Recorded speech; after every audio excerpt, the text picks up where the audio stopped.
creo que es muy importante que hablemos y sobre todo que pensemos sobre la salud mental y sobre cómo la salud mental es, como ha dicho el Tribunal Constitucional, indispensable para la vida digna y para el desarrollo individual y comunitario.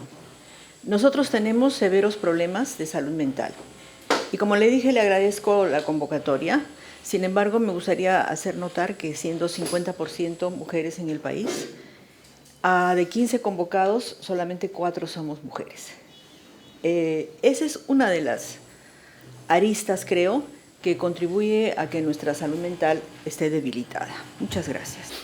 Y felicito de inicio que la partida sea con este panorama de salud mental y psiquiatría, porque ese es un error enorme, no solamente del país, sino en realidad a nivel internacional. Se confunden ambas cosas y se utilizan como sinónimos. Quisiera empezar diciendo que con Renato Alarcón hemos escrito un artículo sobre el tema y que Renato después posiblemente habrá con su savia enorme de experiencia, le agradecería que después él tome la palabra.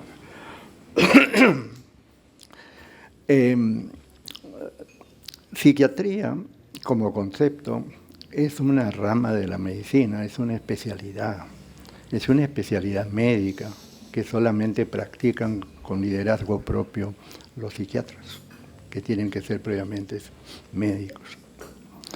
Salud mental es un concepto mucho más amplio, está mucho más inscrito en el concepto de salud, que como todos sabemos, salud no solamente es medicina.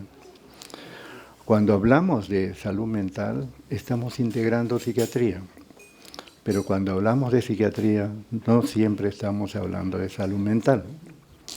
Por tanto, últimamente, hola, ¿qué tal? Últimamente se está proponiendo que se junten ambos conceptos en una dimensión, que va en un polo en salud mental y en el otro en psiquiatría. Pero lo importante del caso es que la salud mental no está vinculada a la enfermedad mental, está vinculado al desarrollo del ser humano.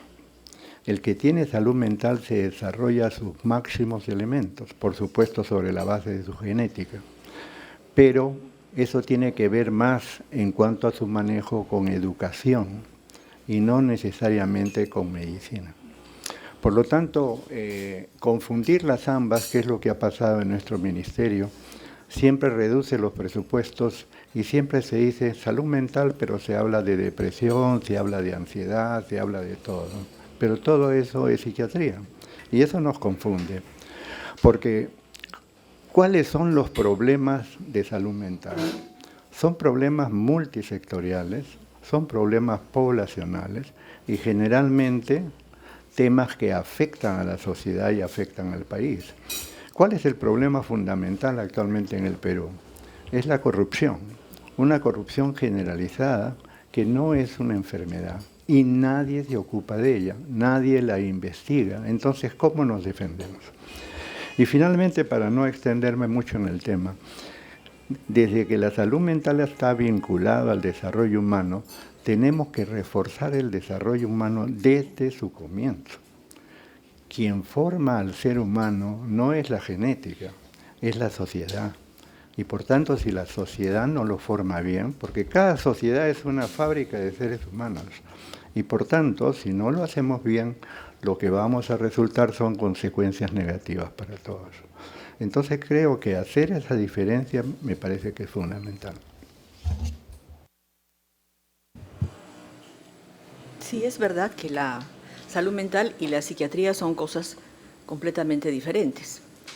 Y interesa más bien enfocarnos en la multicausalidad de la salud mental y, como ha dicho tan apropiadamente el doctor Perales, entender que la salud mental es igual a la promesa del desarrollo y la autorrealización, que incluye que las personas puedan lidiar con sus estresores y ser productivas.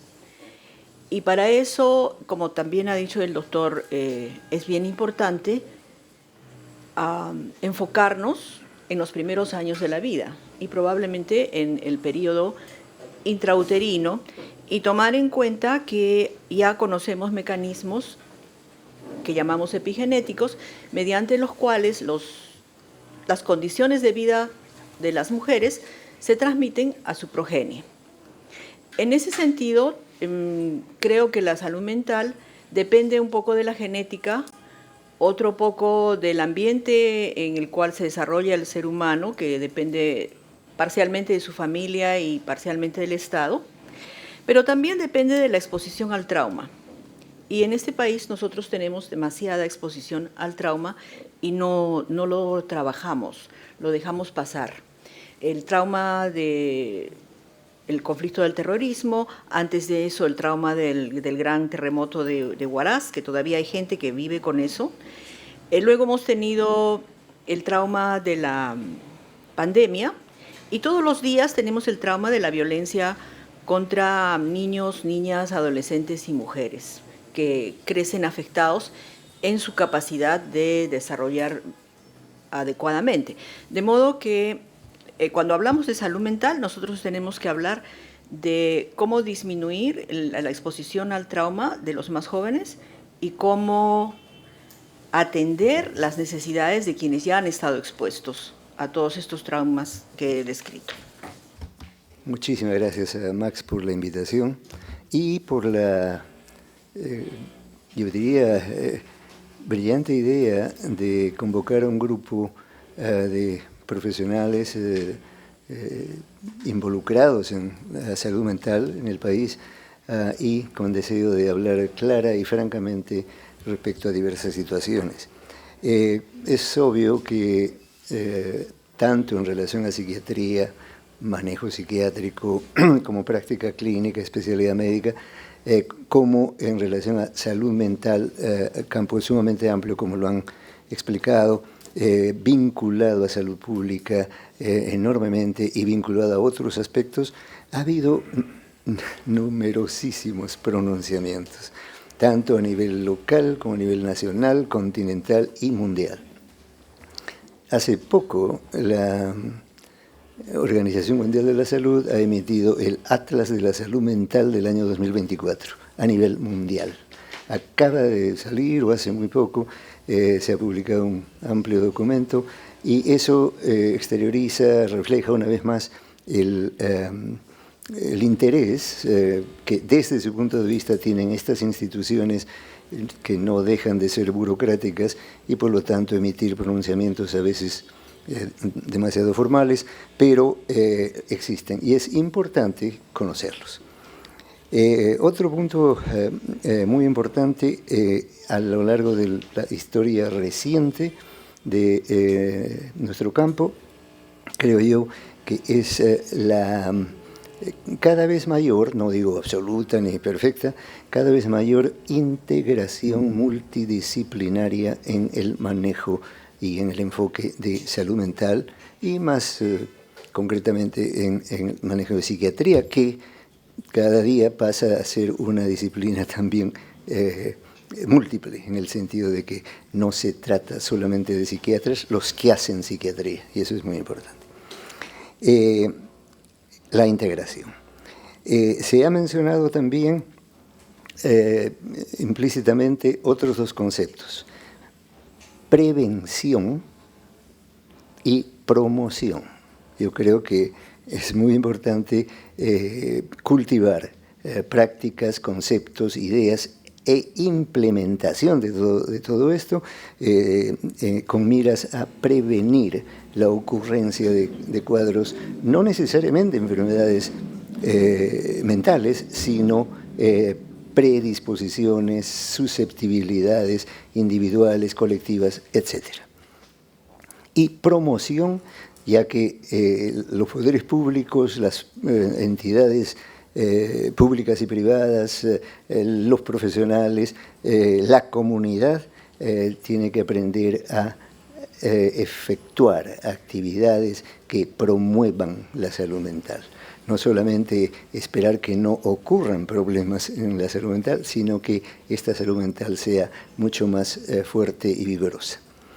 Y finalmente, otro concepto que ha surgido y se cultiva y se desarrolla con bastante vigor es el de los determinantes sociales de la salud mental. Los determinantes sociales de la salud mental son tema de estudio, tema de investigación y tema de abordaje de medidas destinadas a mejorar la situación. Dentro de ellos ya se han mencionado dos de los más importantes y de los más dolorosos en este momento en una realidad como la peruana. Me refiero a violencia y corrupción. Pero hay muchos otros factores que son determinantes sociales de la salud mental, desde el estatus económico de poblaciones y comunidades hasta el nivel educativo, la involucración ocupacional, etcétera, etcétera. Creo pues yo que desde varios puntos de vista todos estos conceptos juegan un rol importante y en el campo que muchos de nosotros practicamos, la práctica clínica, el enfoque con la comunidad y la población general del país, un enfoque docente, no solamente en el aula universitaria, sino a nivel público, y finalmente la investigación también debe promoverse activamente. Gracias. Hablando un poco más de conceptos y las cosas que se podrían empezar a proponer, ¿no? Cuando se habla de promoción, prevención y especialmente cuando se habla de la salud mental negativa o positiva, que es lo que hay que empezar a trabajar también, debemos hablar también ya de otro tipo de factores si es que estamos hablando de lo positivo. Ya no estamos hablando de factores de riesgo o factores de protección, que es como se habla en el lado de la salud mental negativa, sino tenemos que empezar a hablar de lo que son factores inhibidores y promotores de la salud mental positiva o del bienestar. Entonces aquí, en este concepto de salud mental, digamos, ese es el que se acercaría un poco también al concepto de bienestar, que lamentablemente también está mal utilizado. Cuando ustedes ven en los compromisos de desarrollo sostenible y leen a primera vista lo que es bienestar, el énfasis va a enfermedad, o sea, no va a la parte positiva, ¿no? Entonces, ir aclarando también a nivel de nociones de una nueva salud pública dirigida al bienestar. Y ahí yo quería anotar algunas evidencias ya, ¿no? Nosotros hicimos un estudio en que comparábamos depresión en pobres y no pobres, ¿no? Y cuando hacemos esas comparaciones a nivel nacional, ya es muy clara la diferencia que en costa y selva especialmente, los pobres tienen más depresión que los no pobres, ¿no? Lo que podría ser lógico. Sin embargo, en la sierra, por ejemplo, no aparecen diferencias entre pobres y no pobres, ¿no? En cuanto a depresión. Y eso nos debe traer un poco a reflexión cómo poder analizar esto. Y bueno, cuando hemos utilizado indicadores más bien de bienestar como la felicidad, ahí sí encontramos diferencias significativas entre los pobres y no pobres de Lima o costa o selva y los pobres y no pobres de la sierra. Ahí aparece nítidamente también esa diferenciación en que efectivamente los pobres en la sierra son más infelices. Pero no solo son más infelices que los no pobres, sino que son más infelices que los pobres de Lima y también de la selva, ¿no? Lo que nuevamente nos indica que nuestras mediciones del bienestar y de la salud mental tiene que ir dirigida a otros indicadores que nos ayuden a ser más sensibles con otros aspectos que tienen que ver más con la línea de salud mental. Y también de acuerdo en que un énfasis debemos poner en los primeros años de vida, ¿no? Y para ir soltando tal vez un hilo que se pudiera después de retomar, viene la parte de financiamiento. Si nosotros no tenemos un plan de desarrollo en la salud mental, no vamos a llegar en realidad a ningún sitio. O sea, obviamente, porque si no tenemos un norte, ¿cómo vamos a llegar a un sitio si no sabemos a dónde tenemos que llegar?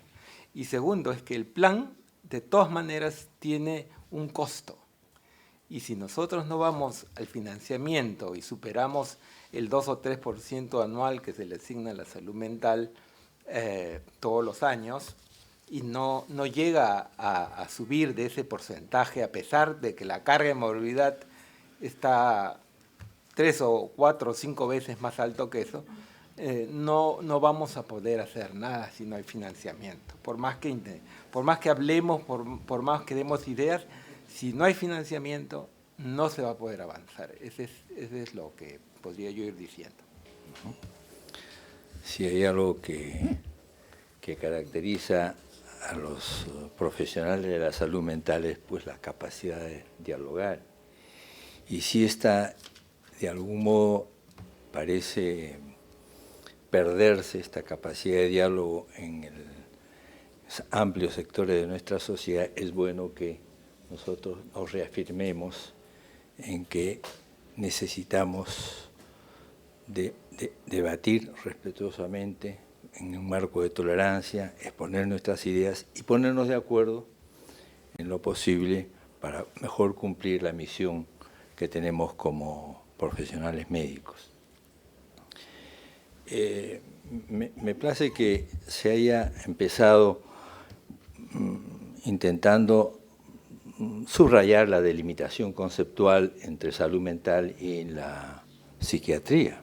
Somos psiquiatras, disciplina médica, que se nutre del aporte de diversas ciencias, ¿no? Tanto de aquellas ciencias las que vienen del mundo de la física, de la química, como las ciencias sociales. Los psiquiatras estamos en la encrucijada y podemos hablar de una alianza entre estas ciencias.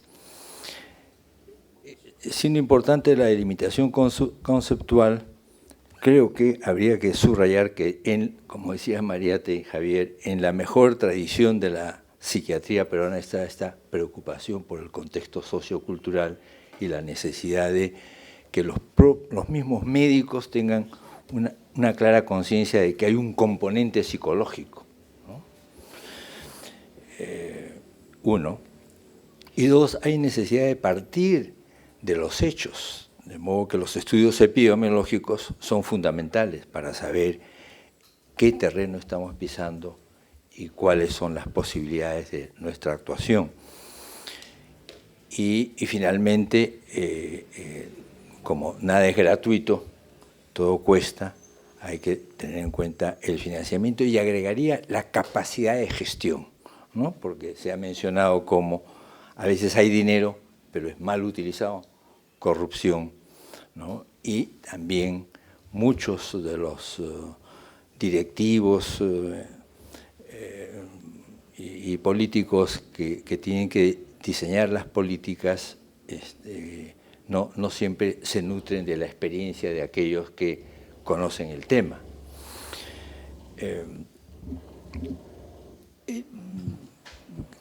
Quería decir además que la medicina se va moviendo pues, de la preocupación por la enfermedad a la preocupación por la salud, ¿no? Igual que la psicología, ¿no? Comienza a hablar en términos positivos, ¿no? El bienestar, posibilidad.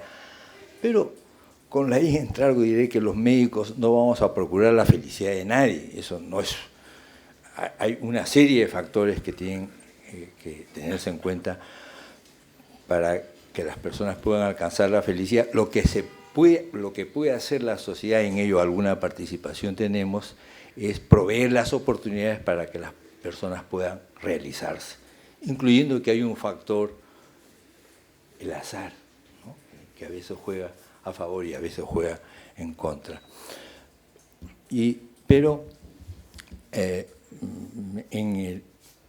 Quizás llegue el momento de preguntarnos qué podemos hacer conociendo nuestra realidad, los escasos recursos en personal, los escasos recursos económicos, cómo podemos convocar a otras instancias de la sociedad que participan en lo que es salud mental. Un ejemplo, Juan Diego Flores y su grupo que alienta el aprendizaje del uso de instrumentos musicales, hay una orquesta, estos niños y adolescentes han viajado a otras partes del mundo. Hay alguna psiquiatra que ha trabajado, y creo que con apoyo de Naciones Unidas, y ha mostrado cómo estos niños no solamente han mejorado en cuanto a su calidad, a su desarrollo personal, sino que esa mejora se ha extendido a la familia.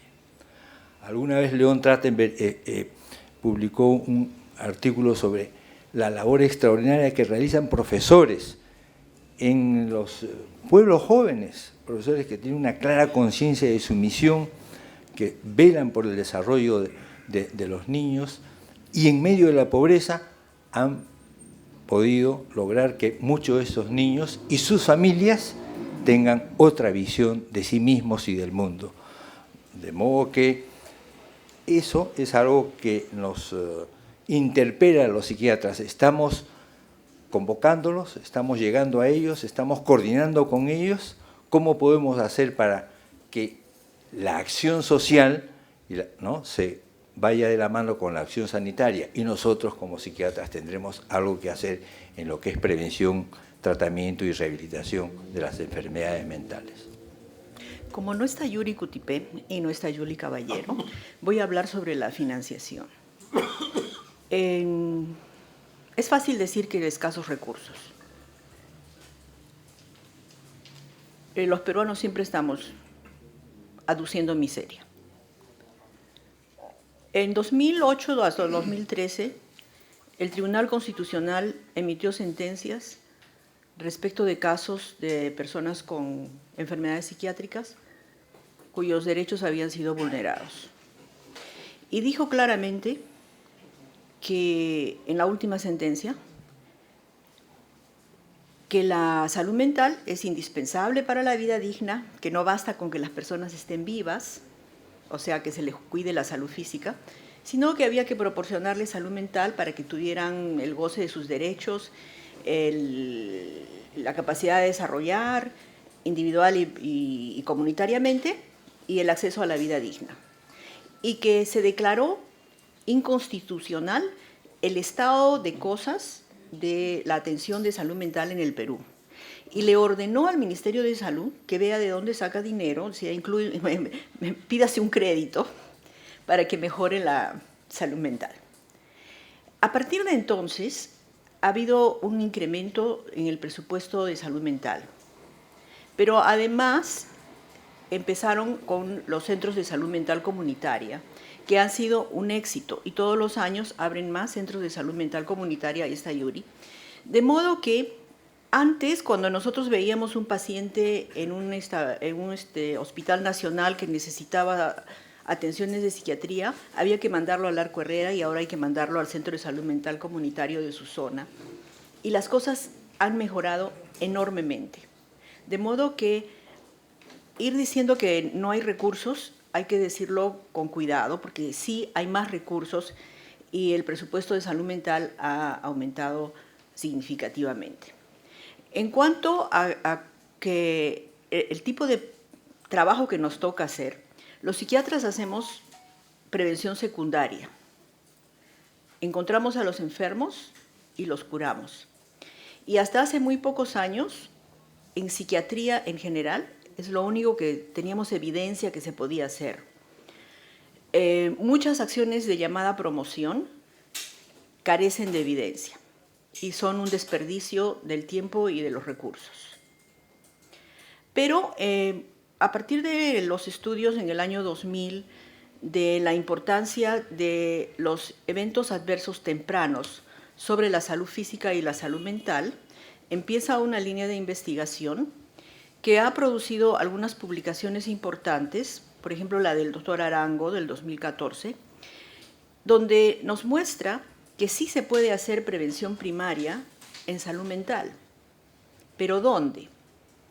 En los momentos del desarrollo que son específicamente de desarrollo acelerado, donde se puede hacer intervenciones que permitan mejorar la salud mental futura de esas personas. Y las investigaciones parecen señalar que eso ocurre en el periodo perinatal y durante la adolescencia. Los psiquiatras no tienen casi nada que hacer en el periodo perinatal y allí es donde tendríamos que tener una relación muy estrecha con los proveedores de salud sexual y reproductiva.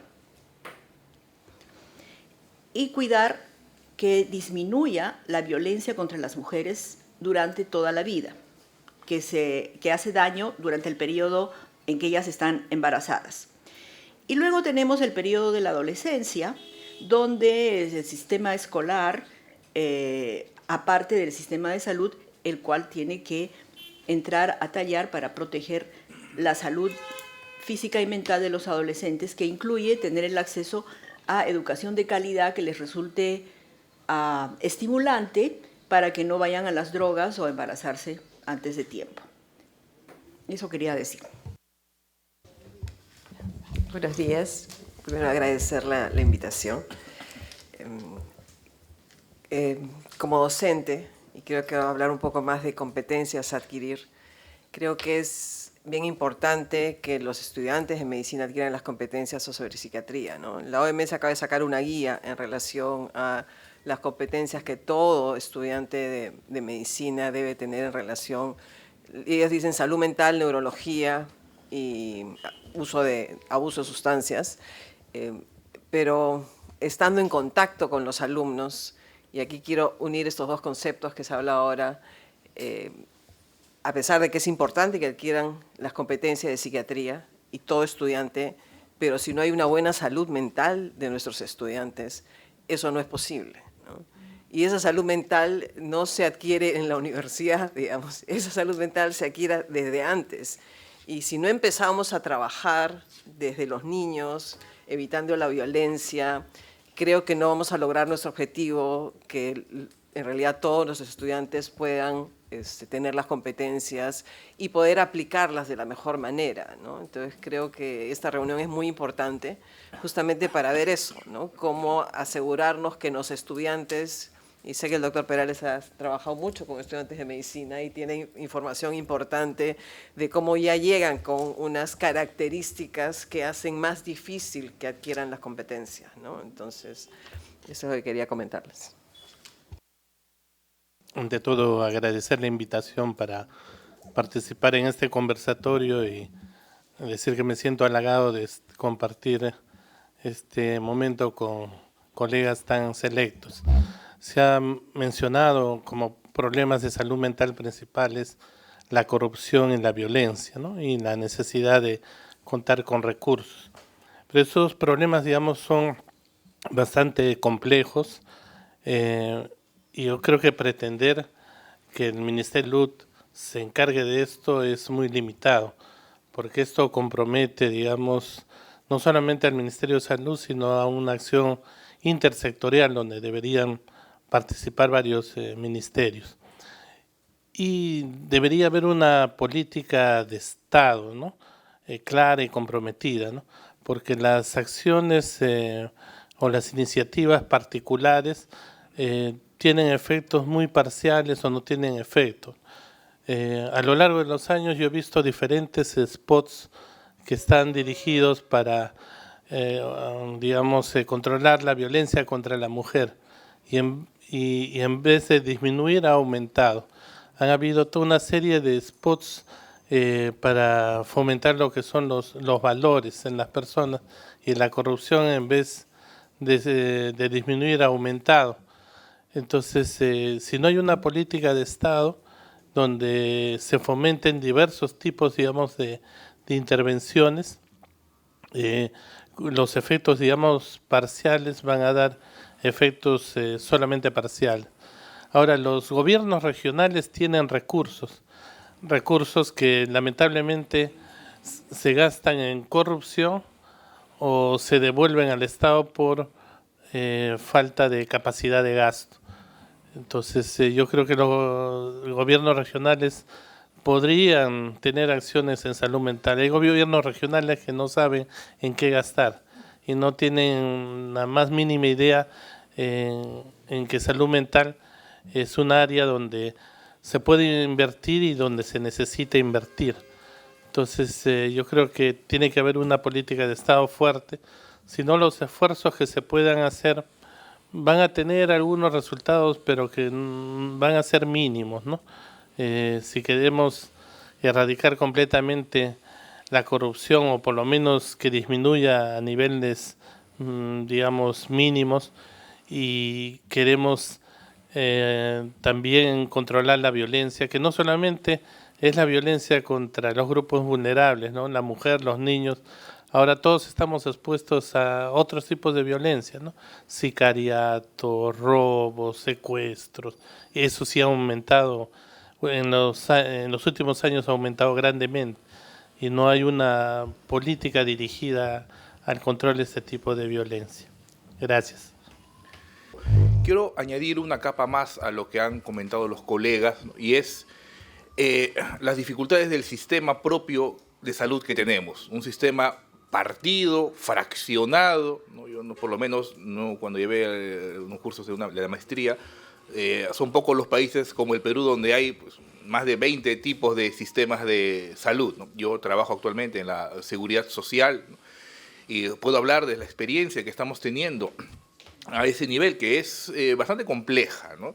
Lamentablemente no tenemos, como en el Ministerio de Salud, un ente rector como en salud mental, ¿no? Y esta reforma que ha traído bastantes logros y ayuda en el Ministerio de Salud, pues no se está realizando, no se está pudiendo realizar, o se está impulsando en la seguridad social, ¿no? De hecho, tenemos varios pacientes que no alcanzan citas en la seguridad social y acuden a los centros de salud mental comunitarios, ¿no? Prefieren pagar 15, 20 soles a esperar los meses que demora la consulta, ¿no? Entonces, ahí tenemos una primera gran dificultad, creo, colegas, que debe recomendarse que ya la seguridad social, que es el segundo sistema más grande de salud después del Ministerio de Salud, cuente con un ente rector y que pueda integrarse. Se ha intentado, pero lamentablemente la inestabilidad política, la inestabilidad gerencial hace que sea difícil poder articular esfuerzos de largo alcance.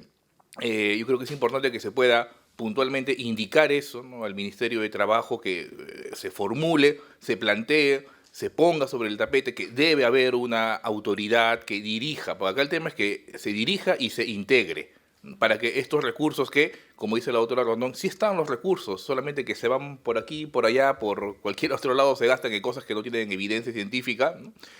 Y es problemático. Eso como primer punto. Y como segundo punto, también creo que es importante añadir la salud mental de los que brindamos salud mental. Eso es clave, ¿no? Varios colegas, y eso ahora hay un sistema, yo considero que hasta pernicioso, de poder hacer que los colegas trabajen, ¿no?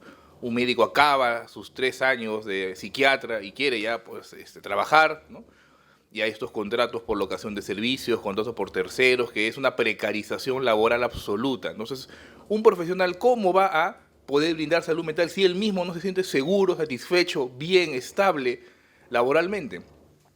Si tengo que trabajar en 3, 4 sitios para poder tener una vida más o menos digna, tranquila, no es como hace 40, 50 años, ¿no? Por ejemplo, no sé, en la época del doctor Carlos Alberto Seguín, él atendía en el hospital en la mañana, hacía su siesta, tranquilo, iba a la privada y tenía una vida más o menos tranquila porque había más facilidades, creo yo, no sé. Ahora es muchísimo más complejo, entornos donde hay precarización laboral, donde hay violencia sistemáticamente contra los profesionales de salud, contra las médicas especialmente, ¿no? Es bastante complicado el asunto, ¿no? Donde tienes que trabajar, yo conozco colegas que trabajan en 3 sitios para poder tener una vida más o menos tranquila, ¿no? eso hace que sea también complicado. Creo que también parte de lo que debiéramos informar es que debe buscarse la manera de generar una estabilidad laboral, porque el sistema presiona cada vez más. Pues hay que también ver cómo va el sistema. Yo, por ejemplo, la semana pasada tuve turnos de consulta con 25, 26 pacientes en 4 horas. ¿Qué calidad de atención puede haber con turnos que presionan tanto? Y que las mismas autoridades dicen, bueno, si hay un mejor indicador, más número, rendimiento, hora médico, eso es lo que vale. O sea, ya nos hemos vuelto prácticamente en entes netamente productores, pero el sistema nos presiona a eso, ¿no? Así que creo que también debiera ponerse sobre el tapete esas dificultades. Permítame tocar algunos temas en relación a lo que ya se ha dicho. Creo que cuando se ha hablado de recursos y se dice no hay recursos, no es que no haya absolutamente nada. Los recursos en el campo de la salud son escasos y desgraciadamente van a ser siempre escasos. Pero esos escasos recursos hay que administrarlos bien y por supuesto bregar para que se incrementen los recursos, tanto los económicos como los de personal. Ha habido mejora, indudablemente, con Max, con Alberto Perales, con Renato, hemos trabajado cuando residentes en condiciones lamentables. Valdivia Ponce decía, voy al trabajo en galeras, ¿no? En el Valdizán los pobres pacientes se bañaban con agua fría. Ahora es otra realidad, se ha humanizado y modernizado. Seguramente hay todavía muchos defectos, ¿no? Valdizán y Honorio Delgado planteaban que hay un instituto de salud que plantee las líneas rectoras del trabajo en el campo de la salud mental y de la psiquiatría. Han pasado años y eso se tiene, ¿no? Y hay labor efectiva que ha sido realizada. O sea, no hay que pintar las cosas de un modo sombrío, pero es verdad que hay enormes dificultades, comenzando que tenemos un sistema de salud precario y la pandemia nos lo reveló, nos desnudó totalmente, ¿no? Y todo el mundo hablaba entonces de la atención primaria y todavía sigue siendo un gran problema de la atención primaria. Se ha mencionado lo de las redes de salud mental comunitaria y está el doctor Yuri Cutipe que nos informará seguramente más ampliamente de lo que sucede, porque a veces, como decía Edgar Morán, no sabemos lo que pasa, ¿no? Y están pasando cosas buenas, pero las ignoramos, ¿no? Y esta reunión nos va a permitir conocer mejor de lo que está sucediendo. Ahora, ¿cómo potenciar los recursos que tenemos? En el caso de, en los últimos años, antes de su fallecimiento, con Moisés Gaviria y Carlos Núñez Chávez, hacíamos una jornada de salud mental en las que invitábamos, por ejemplo, al doctor Alaled y al doctor Carzalén para que hablara de los problemas del envejecimiento normal y cómo podían preverse determinadas enfermedades, demencias, en fin, o lentificarse. Y esa es una labor de los médicos. Los pediatras estaban interesados en saber cómo lidiar con los problemas de déficit de atención, por ejemplo, o con las situaciones traumáticas, o con los accidentes. Entonces solicitan información y capacitación a los psiquiatras, a los psicólogos. Invitamos, o se invitó a un sacerdote, el padre Chiqui, yo no lo conozco personalmente, que trabaja con adolescentes para evitar que ellos caigan en el mundo de la delincuencia y de las drogas. Entonces vamos a convocarlos, trabajar con ellos y potenciar esos recursos, ¿no? Pero siempre nos encontraremos con que hay enormes dificultades. Un punto más, la reflexión ética que se ha relanzado a raíz de los serios problemas que confronta la humanidad, también puede contribuir a que mejore la salud mental, porque ¿cuáles son los principios básicos en que se sustenta el nuevo profesionalismo, esta toma de conciencia radical de lo que es la profesión médica? La competencia técnica, ¿no? 1. 2, las habilidades en la comunicación. Hay que informar y educar al paciente, cosa que no siempre se hace. Es verdad que la precariedad del sistema en que uno tiene que atender en 20 tiene 20 minutos para atender a un paciente. Bueno, es difícil que se haga ello. Conocer los aspectos legales y bioéticos. ¿Y cuáles son los pilares? El humanismo, el altruismo, la responsabilidad y la excelencia, ¿no? Entonces, si logramos que los futuros médicos tengan conciencia de ello, y no solamente predicamos con la palabra, sino con el ejemplo, estaremos contribuyendo algo a la mejora de la salud mental. Las leyes, los recursos ayudan, sí, pero hace unos años estuve en una reunión en la que Sartorius informaba de lo que había ocurrido después de 20 años en Europa, en que se había, con leyes, con recursos, trabajado para que se reinsertaran laboralmente los pacientes rehabilitados en los servicios de psiquiatría en Europa. Francia, Bélgica, Holanda, en fin, tenían que informar con un cierto pesimismo que los logros eran escasos. Son difíciles las cosas, ¿no? Pero tenemos que seguir adelante con una clara conciencia de nuestra misión.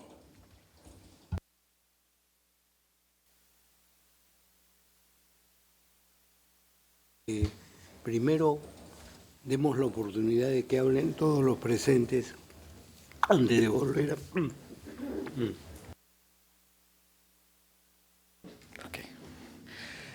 Quiero saludarlos a todos los colegas, en especial al doctor Max Hernández, y además agradecerle el honor de participar en esta reunión con, como dijo Horacio, con tan connotados colegas psiquiatras. En principio, sí creo que es muy necesario tener una mesa de reflexión como en la que estamos participando. El doctor Max Hernández hace ya varios años viene promoviendo en el espacio del Acuerdo Nacional que se vaya incorporando justamente la perspectiva de la salud mental en las políticas, en todas las políticas. Y creo que este es un desafío, ¿no?, que tenemos tanto quienes trabajan en el Estado como quienes estamos en la sociedad o pertenecemos a la sociedad civil organizada. Ambos temas planteados, tanto el de violencia, entiendo, como el de corrupción, son temas que tienen que ver con, digamos, la dinámica de vida, la dinámica social, cómo estamos organizados. Hay factores culturales, no solamente sociales, como la educación, el acceso a oportunidades de desarrollo que están implicados, ¿no?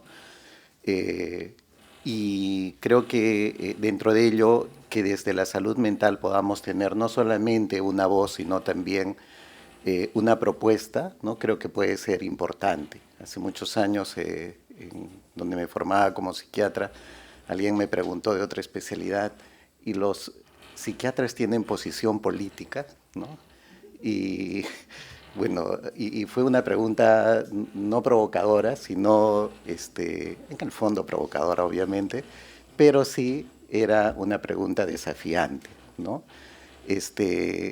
Porque en realidad todos tenemos alguna perspectiva política que tiene que ver cómo se estructura el poder en nuestra sociedad y tal vez cómo este poder está al servicio de todos, ¿no? En ese sentido, he estado escuchando algunas manifestaciones que todas me parecen pertinentes respecto a las estrategias de prevención universal, específica, ¿no? En fin, que podrían sustentadas en evidencia científica, sustentadas en la experiencia, en fin, que podrían tener un impacto importante en nuestra sociedad.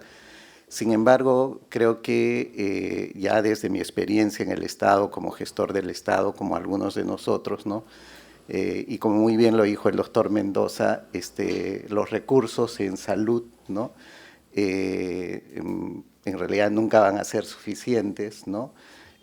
Pueden haber recursos, ¿no?, sobrantes en un ejercicio presupuestario, pero eso no significa que los recursos sean suficientes, ¿no? Y actualmente en el Perú, cada año aproximadamente el Ministerio de Salud deja de ejecutar alrededor de 500 a 1.000 millones de soles, ¿no? En los años, digamos, donde hay una buena ejecución presupuestal, buena entre comillas, ¿no? De los 25.000 a 30.000 millones de soles que tiene asignado como presupuesto el Ministerio de Salud.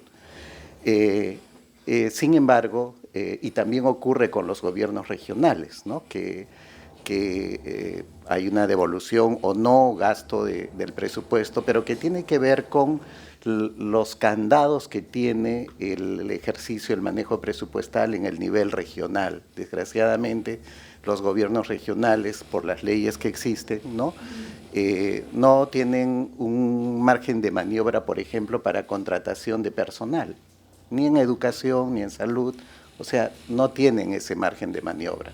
Básicamente el margen de maniobra es en infraestructura, ¿no? Donde se suscitan justamente mucho de los actos de corrupción, ¿no? Sin embargo, esto tiene que ver con los arreglos, ¿no? De cómo el Estado, ¿no?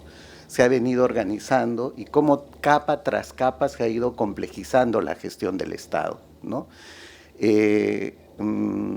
Esta historiadora Maheboy, ¿no? Ella habla y sustenta muy bien cómo es que ella considera que el Estado peruano, ¿no? Es un Estado prácticamente que ha fracasado, ¿no? Es un Estado que digamos, está pauperizado, ¿no? En cómo se organiza, cómo se estructura, ¿no? Y cómo organiza la sociedad.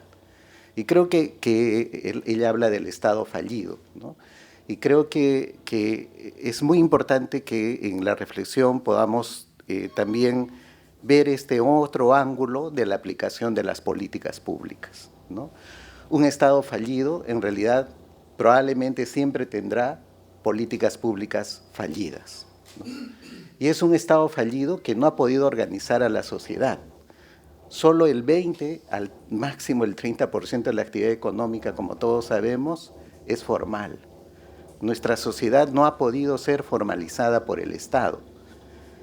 Y si no ha podido ser formalizada por el Estado, yo veo muy difícil que sin formalización de la sociedad, ni financieramente, ni en otros aspectos, ¿no? Que tienen que ver con el contrato social que tengamos, ¿no? Como sociedad, vamos a poder disminuir mínimamente estos lastres como son el aprovecharse de esta informalidad a través de la corrupción o el expresar la impotencia o la falta de límite a través de la violencia, ¿no? Entonces yo creo que este otro aspecto también es muy importante tener en cuenta. Hay una tarea ahora que estamos en etapa electoral, hay una tarea de poner sobre la mesa realmente los desafíos que podrían ser de mayor impacto, justamente no solamente en la salud de la población o la salud mental, sino en las posibilidades de desarrollo de cada uno de nosotros y de desarrollo como sociedad. Y en ese sentido proponer, ¿no? Resucitar ese Estado fallido y proponer que la sociedad pueda formalizarse, creo que es un desafío también para nosotros desde el campo de la salud mental. Gracias. Mi saludo afectuoso a cada uno de los integrantes de esta distinguida mesa de colegas. Muchas gracias, doctor Mas Hernández, por la invitación. Y bueno, este diálogo se da en base al Acuerdo Nacional que tiene la visión país al 2050. Es un desafío grande y creo que seguramente décadas atrás muchos colegas nuestros que nos antecedieron también tenían la misma preocupación, inquietud, y se ha ido dando en base a esas inquietudes, a esos diálogos o a esos grupos impulsores de reforma que tuvimos en algún momento, los cambios que hemos logrado hasta ahora, que como bien dijo el doctor Alfonso Mendoza, ha habido cambios importantes que reconocer. Y tenemos casi 300 centros de salud mental comunitarios en la actualidad, con dificultades unos más que otros, pero ahí están, y están en zonas de alta vulnerabilidad, donde antes había total ausencia del Estado. Entonces, ese es un esfuerzo que se ha hecho con diferentes gobiernos, porque del 2015 para acá han sido 10 años de camino para lograr ese número de centros, ¿no? Y de empezar una transformación en cuanto al acceso a servicios. Sin embargo, pese a ese esfuerzo, tenemos un 75% de brecha de atención, sobre todo en zonas rurales. Y aquí creo que también es parte del desafío, ¿no? O sea, la contextualización, la adaptación cultural, son cosas que todavía no tenemos muchos colegas nuestros que estén en el tema de interculturalidad como en la antigüedad se había. Estaba el doctor Federico Salí Rosas, había colegas que han tenido publicaciones, ¿no?, de indigenismo, ¿no?, de lenguaje en la población andina y también amazónica. Hace poco, como parte del trabajo del Centro de Salud Pública, del Instituto Nacional de Salud, estamos tras la adaptación de una prueba de tamizaje para ver problemas de salud mental en adolescentes, nivel secundaria, porque el Ministerio de Salud, la Dirección de Salud Mental, es uno de los requerimientos que tiene en cuanto a investigación, que son muchos, porque como bien dijo el doctor Renato Alarcón, la investigación es importante en este tema, ¿no?, para generar evidencia. Entonces, nos encontramos con que hay un kit socioemocional que se corre desde el año 2021 a nivel del Ministerio de Educación e Instituciones Educativas, que tiene como 60 ítems, ¿no? Algunas regiones ya lo empezaron a correr desde el 2022, como es el caso de Ayacucho, y otras recién han comenzado este año, como es Loreto. Lo que impresiona en Loreto es que han tenido 9 suicidios en lo que va del año, de adolescentes, incluido un niño. Está subregistrado. Como ejemplo, una de las adolescentes que se suicidó la semana pasada, parece que vivía en una zona rural, la madre vino, recogió el cadáver, se lo llevó en una bolsa negra y después no se supo más. Entonces, con ese subregistro de lo que está pasando, porque hablar de 9 suicidios en una región del país es un grave problema de salud pública, pero no está registrado, si no ya estaría en las noticias de primera plana. Entonces, esa es la realidad que nos acontece y nos golpea. Y lo que piden todos los docentes, porque este trabajo se hace a través de la coordinación con la GREL o la DREL, en Ayacucho fue con la GREL de Loreto, nos dicen la contextualización, la adaptación del instrumento en qué ítems de esos que se están corriendo, porque no queremos duplicar esfuerzos. Si nosotros hablamos de una prueba X de tamizaje para instituciones educativas, más carga para el docente, para el tutor, obviamente va a generar rechazo y no se va a lograr el objetivo. Con lo que ya tienen, con ese kit, ¿qué indicadores podríamos tener de alerta, de alarma, en algunos de estos adolescentes que van a las escuelas públicas, ¿no? Entonces, ese es el trabajo del Centro Nacional de Salud Pública, generar evidencia para la toma de decisiones. Y creo que educación y salud, y aquí varios lo han mencionado.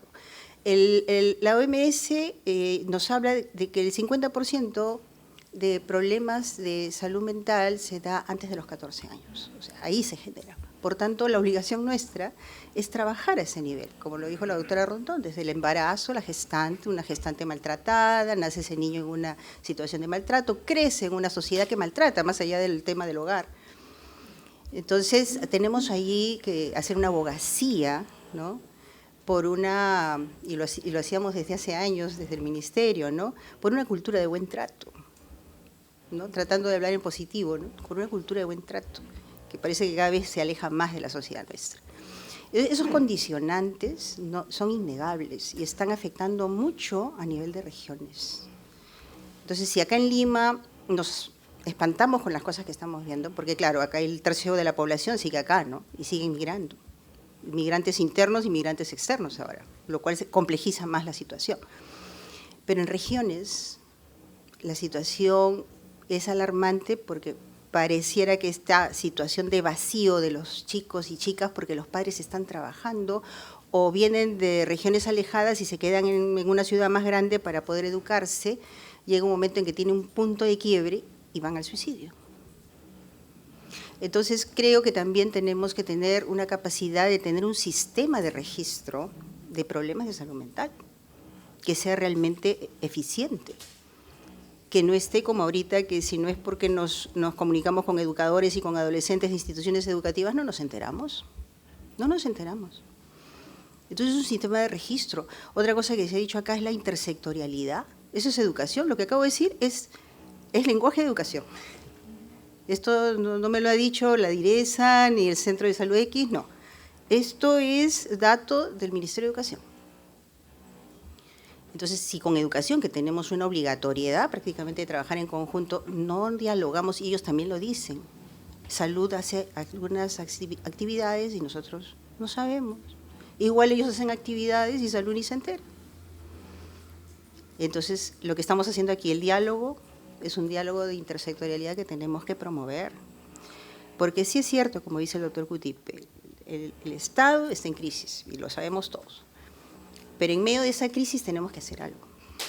Y vamos por lo menos al tema de tamizaje de salud mental, esto de salud mental en tu cole, que salió el documento técnico a raíz de que se reformuló el reglamento de la ley de salud mental, justamente por la alerta de los suicidios en las escuelas.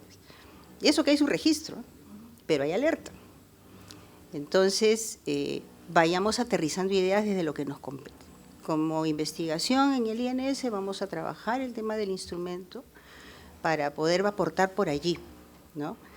Entonces, y creo que cada uno de nosotros puede hacer bastante desde donde está, desde el lugar donde está se pueden hacer cosas, desde la experticia que yo sé que es inmensa en cada uno de los que estamos aquí. Y vamos así viendo algún avance. Gracias.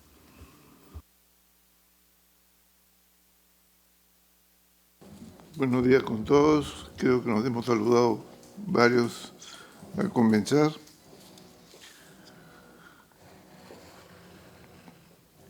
Yo quería referirme a un par de cosas solamente. He escuchado atentamente las intervenciones de cada uno y me dio esto a pensar que, como dijo Jeff Barcaya, necesitamos un ente rector vivo. Por ejemplo, hubiera sido interesante que estuviera aquí el doctor Saavedra, que es el actual director del Instituto Nacional de Salud Mental. Seguro que no ha podido venir por razones del cargo, etcétera, ¿no? Pero, ¿a qué me quiero referir con esto? Necesitamos no solamente rectoría, sino liderazgo. Creo que son tantos los problemas que ustedes han mencionado esta mañana, que si no hay un liderazgo fuerte y capaz de comprometer al resto de la sociedad,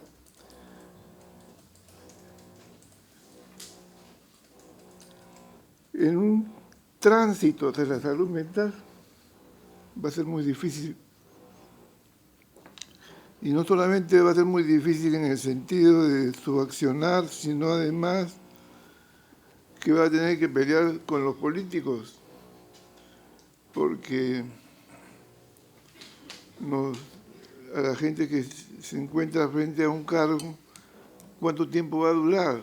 ¿No? Y si no hay una estabilidad por lo menos de varios años en este liderazgo, es muy complicado tratar de desarrollar una buena parte de lo que es salud mental y todos los aspectos en los que incide la salud mental para las sociedades en general, ¿no?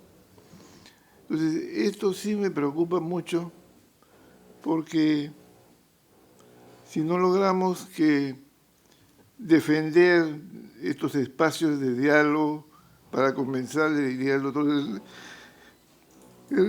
Hernández que sería interesante que eso se repitiera. No sé, de repente con otra gente que también podría traer muchas ideas y muchas experiencias, ¿no? Estos espacios de diálogo son los que van a dar los frutos posteriormente, son las semillas, digamos, ¿no? Entonces, asumir este liderazgo como parte del acuerdo nacional casi es obligatorio, mi querido Max. Casi es obligatorio. Yo creo que usted viene trabajando muy bien en estos aspectos y queremos ayudar. Queremos ayudar. El otro tema que me interesa es decir que hay una necesidad absoluta de incidencia en lo preventivo. Lo preventivo es fundamental en una sociedad tan compleja, tan llena de aristas y dificultades de relación entre los grupos humanos que la conformamos. Trabajar en la prevención es trabajar para el futuro. Hay que trabajar incidiendo en lo que dijo la doctora que ya me olvidé su nombre, Rondón, disculpe usted, doctora.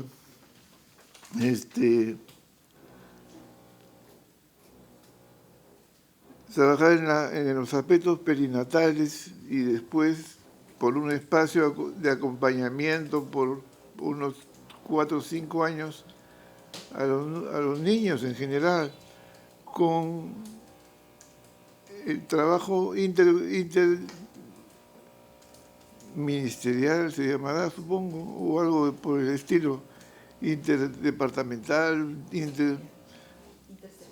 intersectorial, gracias. Así que es absolutamente necesario ese liderazgo que no solamente establezca las iniciativas que el liderazgo le permite, sino que además lo empuje, lo gestione, lo haga realidad, porque es urgente. Vivimos en una sociedad de urgencias constantes, diarias,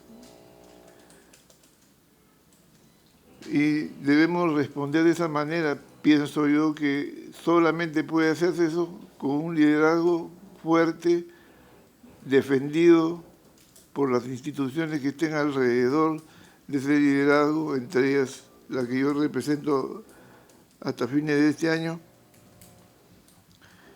Y también decir que hemos avanzado, el trabajo que hizo Cutipé es fundamental. 300 centros de salud mental comunitaria. ¿Quién se iba a imaginar eso? ¿Quién se iba a imaginar eso, por Dios? Pero claro que tienen problemas, estos centros tienen una serie de problemas, tienen dificultades hasta para desarrollar su labor libremente, y profesional y libremente, ¿no? Yuri sabe el trabajo que venimos intentando realizar algunos psicoanalistas en los centros de salud mental comunitaria, aparte de tener resistencias de los propios profesionales. Además, hay resistencias de la burocracia, la estructura, cómo está organizada, los organigramas, cómo están organizados en el Ministerio de Salud son muy particulares, además de lo que pasa con los gobiernos locales, ¿no? Pero esto pienso yo que deberíamos pensar en una organización que sostenga un liderazgo y que se compre el pleito de la salud mental. Esa es mi idea.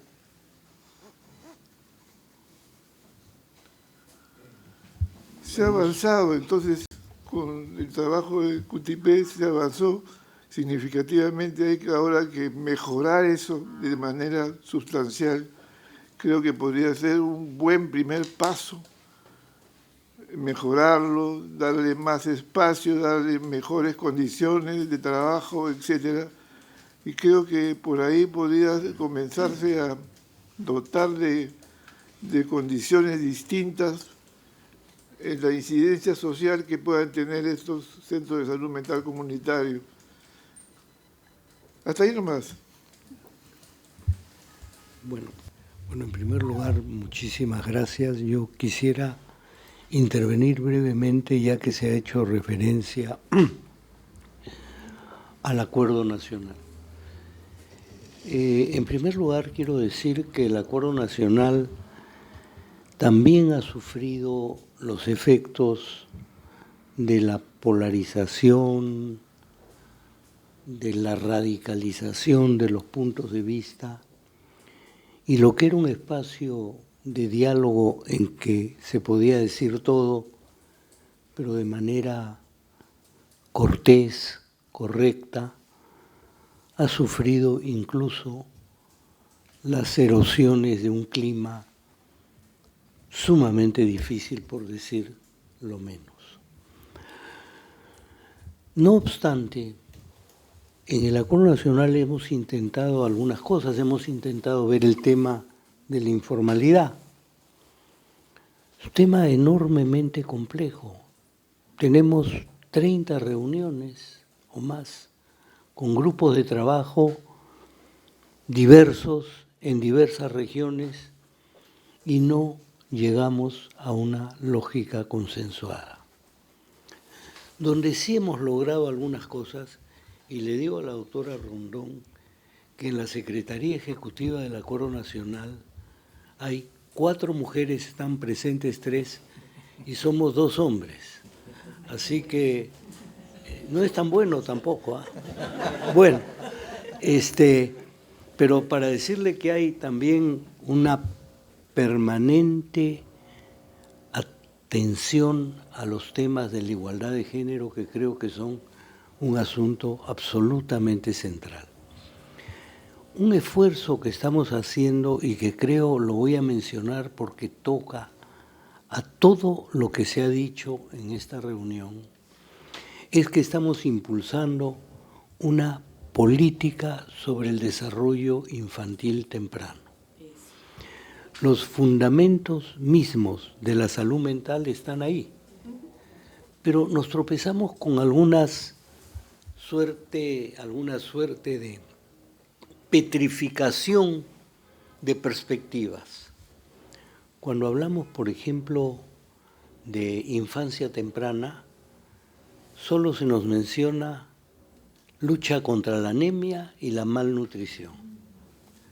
Cuando nosotros mencionamos que es imposible imaginar una posibilidad real de salud mental en un infante si es que no garantizamos embarazos deseados, si no evitamos la violencia familiar, si no permitimos partos seguros, si no creamos las condiciones de no violencia que permitan no solamente cumplir con la nutrición adecuada y luchar contra la malnutrición y la anemia, sino un asunto fundamental.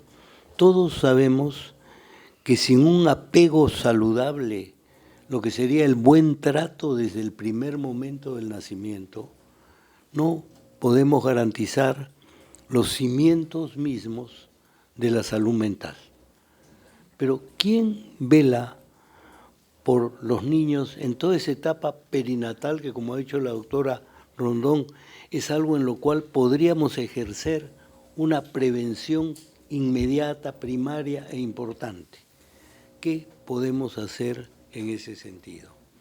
Sí, cuando hablamos y hemos ido a diversas regiones, hacemos la exposición del tema de salud mental en la primera infancia, el desarrollo infantil temprano, hablamos de la importancia del apego, hablamos de la necesidad de evitar la violencia familiar, etcétera, etcétera, etcétera. Y a la hora que pedimos que nos digan qué cosa se ha captado, hay que luchar contra la anemia. Claro, porque claro, la anemia da cifras precisas, entonces es una intervención con resultados inmediatos. No obstante, en estas reuniones hemos escuchado cosas impresionantes.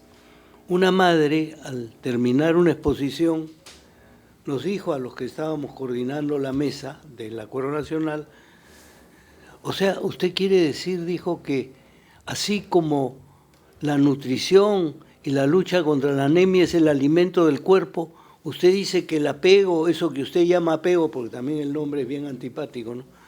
Es el alimento del alma. del alma, ¿no? Entonces, acá hay una suerte de enorme esfuerzo que tenemos que hacer. Pepe ha mencionado algo fundamental. Sí, se necesita una rectoría fundamentalmente, pero se necesita un liderazgo. Yo sí creo que de este grupo podría salir el núcleo de un liderazgo en este tema, porque es un tema que probablemente nadie, sino este grupo, conoce con tanta profundidad. No quiero decir que solo acá, hay muchísima gente. Por favor, hemos invitado al doctor Saavedra, no ha podido venir porque también a veces la actividad es complicada, ¿no? Nosotros hemos dicho a las 9, sabiendo que estamos interrumpiendo el trabajo de muchos de ustedes, ¿no? Y estoy enormemente agradecido. Segunda cosa, cierto que se necesitaría un mayor presupuesto, pero yo les digo lo siguiente, imagínense que se duplica el presupuesto, ¿sería suficiente? Para nada. Se dice capacitación. ¿Qué hacemos con la capacitación? Pepe Cabrejos ha mencionado que hay un grupo de psicoanalistas que quieren contribuir con los centros de salud mental. En el Acuerdo Nacional queremos contribuir con las cunas y tenemos un conjunto de gente que va desde médicos, pediatras, obstetrices, enfermeras, trabajadores sociales, etcétera. No tienen manera de vincularse con la organización de las cunas. Es doble el asunto. Muchas veces los voluntarios van con un aire profesorial que lo único que genera es rechazo, pero por otro lado también hay un rechazo antes de saber cómo se van a comportar estas personas. Lo digo porque sin un esfuerzo que implique a la sociedad en su conjunto, este no es un asunto del Estado, es un asunto de la comunidad nacional, de ese Estado semifallido probablemente, pero un Estado en que nosotros también comprobamos hay muchísima gente que deja la vida trabajando, que no son corruptos, que son absolutamente decentes, que trabajan horas extras, pero se dice todo trabajador estatal es un comechao. Y entonces, miren, es un esfuerzo por cambiar una mentalidad que se ha instalado. La doctora Rondón ha mencionado traumas. Este es un país, a veces se me escapa el psicoanalista, con muchos duelos no procesados. Hay mucho cadáver sin enterrar. Desde aquello que ocurrió en los años 80, que el doctor Cutipé decía, ¿somos políticos o no? Yo no sé si somos políticos. Claro que somos políticos.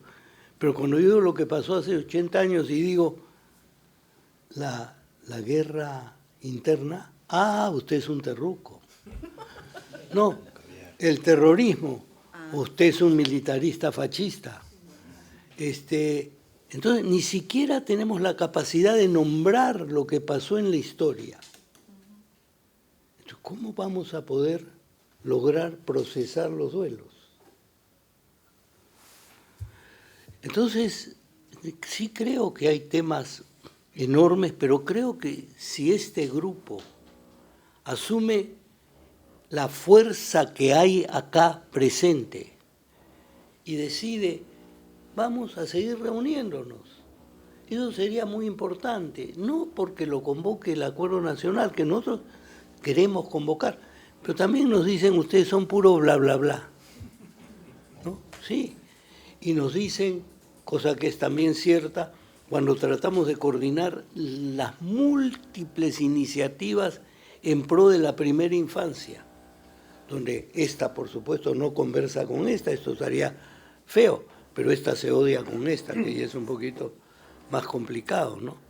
Entonces, interoperabilidad, qué maravilla de frase, ¿cómo se consigue? Y la segunda cosa es, hay un clima, no sé si me van a permitir mis mayores y mis profesores, un clima, si no depresivo, melancólico, en la lectura de circunstancias deprimentes que viven. Claro, si a una circunstancia deprimente le añadimos una mirada depresiva, eso pues ya es la depresión a la cuarta potencia, ¿no? Pero, por ejemplo, datos como el que ha planteado usted, doctor. ¿Cómo es posible que si uno mira la depresión, obtiene determinados datos y cifras, y si uno mide el bienestar, tiene otros datos? ¿Y qué datos nos interesan más? Seguramente que los dos. Pero ¿qué hay que hacer para que esto se sepa? El otro día hablaba con el doctor Gago de la Academia de Ciencias. Me dijo, sí, muy interesante, inteligencia artificial, computación cuántica. Le digo, oye, hermano, le digo, no sigas hablando en esdrújula porque ahí nadie te va a entender. Computación cuántica, como lo dice como de paso. Hay una brecha brutal entre el conocimiento especializado y la aplicación de esto. Y el último punto es la salud mental de nuestros colegas. Nuestra profesión es absolutamente insalubre, absolutamente insalubre. Yo soy psicoanalista. El alcoholismo, los suicidios, por favor, y en la psiquiatría, poco más o menos lo mismo. Es decir, una dieta diaria de depresión, angustia. Doctor, ¿y cómo está? Estoy mejor, ya tengo una depresión, pero salpicada de angustia, que me levante el ánimo. Es una profesión profundamente insalubre. Se ha mencionado, por otro lado, a grandes figuras, ¿no? Honorio Valdizán, pero más cerca de nosotros, Rotondo, Mariátegui, han trabajado muchísimo en todo el tema de la salud mental comunitaria. Seguín con la psiquiatría folclórica, un no psiquiatra como Fernando Cabieses, también trabajando en estos temas.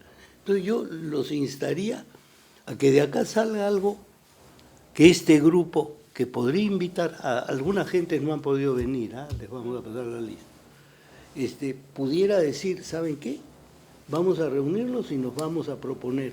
Nosotros vamos a tomar lista de todo esto y les vamos a pasar una ayuda a memoria para que nos ayude, con los bullet points, ¿no? Esa es otra estupidez mía, hablar en inglés. Sí, pues, porque así hablamos en inglés, ¿no? Entonces, es como escuchar a un economista, ya uno no entiende nada, pues, ¿no es cierto? El PBI, el tequetique, tenemos que aprender a hablar en demótico y no en hierático. Ya hablé demasiado, pero quería que supieran lo que estamos haciendo. Pero por favor, ustedes tienen que subir. De este grupo puede salir una rectoría y un liderazgo. Como el que, una rectoría y un liderazgo como el que ha tenido Juan Diego Flores, con un enorme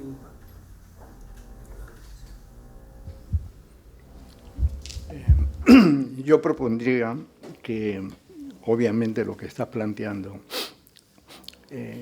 tiene gente que está muy comprometida con lo mismo y lo importante es juntarnos. No hay espacios donde uno pueda dialogar con otros, es un problema y este es el espacio. Pero también es cierto que podríamos empezar a hacer cosas ya que pueden ser hechas porque están en nuestras manos hacerlo. Yo no creo que el Estado o los diversos gobiernos que hemos tenido no hayan apoyado a la salud mental, que lo entienden como psiquiatría, porque tengan pues mala, ¿qué le puedo decir? Mala sangre con ello, no. Lo que creo es que nuestro Estado ignora, no sabe qué hacer. Pregúntale, ¿qué van a hacer con la corrupción? ¿Qué van a hacer con la violencia? Lo único que se les ocurre es más fuerza arriba para ver si la calman, pero no saben. Entonces, hay un espacio, una brecha muy grande entre los que conocen del tema algo y el Estado. Nosotros no tenemos un diálogo con ellos. Entonces mal haríamos en que solamente dialoguemos entre nosotros, ¿no? Esa es una de las cosas. Y creo que si hablamos de salud mental, tenemos que hablar de las diversas profesiones que hablan del ser humano, porque ese es el punto. Ahora, no somos los primeros, ya hay países que están avanzados en esto, porque ¿cómo piensa actualmente cualquier Estado que lo que tienen que hacer es aumentar la riqueza del país para que todos estemos bien? ¿Y qué cosa es riqueza? Más dinero. Cuando la riqueza fundamental de la salud mental es invertir en el ser humano. Un ser humano con salud mental se desarrolla, crea riqueza, crea cultura. Y acá hay una cosa que también es fundamental. Si ponemos en una dimensión la salud mental y la psiquiatría, el paradigma de la psiquiatría es la enfermedad mental. Esa es su labor. Y por lo tanto su paradigma es encontrar síntomas y corregirlos con los tratamientos. Para eso, por supuesto, ha avanzado más allá de lo físico, del cerebro, que es necesario, y ha incluido la psicología y un poquito la sociedad. El paradigma de la salud mental es distinto. El paradigma de la salud mental es el desarrollo del ser humano. ¿Y qué significa? Aparte de lo biológico, aparte de lo psicológico y lo social, la característica de la salud mental es el desarrollo moral, que te va a llevar a una responsabilidad y a un compartir con los demás, porque eso es moral, eso es ética. Y eso lo da la educación, eso no viene con otras cosas. Ahora, ¿quién educa al ser humano? ¿Quién lo hace humano? Cuando nace no es humano, es una posibilidad de serlo. Por eso es que muchos salen mal formados, otros regular y quizás algunos buenos. Como tú decías, no es lo mismo ser hijo en una familia que te están esperando y en otro pues que has provocado en un adolescente un terrible problema que todo el mundo rechaza. Entonces, si trabajamos, como dice Martita, desde los comienzos, tenemos que centrar nuestra atención en la familia. Les doy un dato, que también creo que Silvana está trabajando esto en Cayetano. ¿Qué está pasando con los alumnos de las universidades y particularmente de medicina? En San Marcos teníamos ya varios estudios que nos hablaban de un alto prevalencia de depresión, no necesariamente, de suicidio, de intento suicida. Y no solamente en la escuela de medicina, en las otras peor, y en la universidad peor. Bueno, nosotros pensábamos que ese era un problema de San Marcos, por todas las cosas que pasaban, ¿no? Y entonces acabamos de terminar un estudio en 8 universidades de las 3 regiones del Perú. La prevalencia de vida del intento suicida en estudiantes de medicina, solamente ha sido medicina, está en 11.8 como promedio. Y entonces es absolutamente necesario que hagamos algo por eso. Pero ¿cuál es la otra conclusión del estudio? De que, como decía Silvana, los alumnos llegan con ese problema a la universidad, no se crea ahí. Entonces la universidad se convierte en una posibilidad última, porque son adolescentes, de poderlos ayudar como personas. No solamente es cuestión de enseñarles medicina y técnica, cuando esos pobres muchachos están por matarse. Entonces, estas cosas no las escuchan. No hacemos nada, pero un grupo así podría sí tener, pero necesitamos apoyos de instituciones. ¿Cuál sería mi propuesta? Mi propuesta sería de que, utilizando la parte política buena, logremos contactos con los políticos, porque ellos son los que dirigen los presupuestos, pero no lo entienden. Pero si los ayudamos a entender de manera breve, porque ellos tampoco no te leen ni 2 páginas, entonces quizás podamos lograr cierta ayuda dentro de los políticos. Segundo, nosotros deberíamos hacer visible la diferencia entre salud mental y psiquiatría. El ministerio no puede. ¿Por qué? Porque el ministerio está obligado a seguir a la Organización Panamericana de la Salud, que tiene el mismo concepto de que salud mental y psiquiatría es más o menos lo mismo. Entonces el Estado dice, ¿para qué voy a gastar plata en pacientes psiquiátricos loquitos cuando necesito ayudar a la anemia de los niños? Entonces, tenemos que cambiar la manera de pensar de los políticos, porque ese es el Perú. El Perú se está hundiendo de una manera escandalosa, ¿no? Y la razón de ser de psiquiatra, y esto viene pues de los profesores, no es curar enfermedades, lo cual es una gran responsabilidad, cada vez lo hacemos mejor, pero la psiquiatría no va a salvar al país, la salud mental sí, pero desde el comienzo, porque lo que vemos son las consecuencias. Y estamos tratando las consecuencias, gastaremos miles de millones, pero no conseguimos mucho. Entonces yo diría que para hacer más visible esto, ¿qué propondría concreto? Propondría que la Asociación Psiquiátrica Peruana se una al Acuerdo Nacional.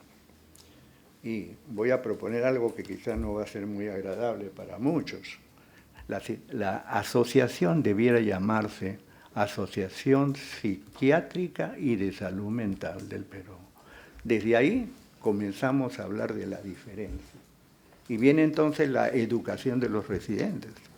Los residentes están siendo entrenados en psiquiatría, pero no en salud mental. Entonces, es algo que está dentro de nuestras posibilidades. Si Cayetano Heredia y San Marcos se proponen esto, van a generar que los otros también sigan. Va a tomar años, pero por lo menos lo empezamos.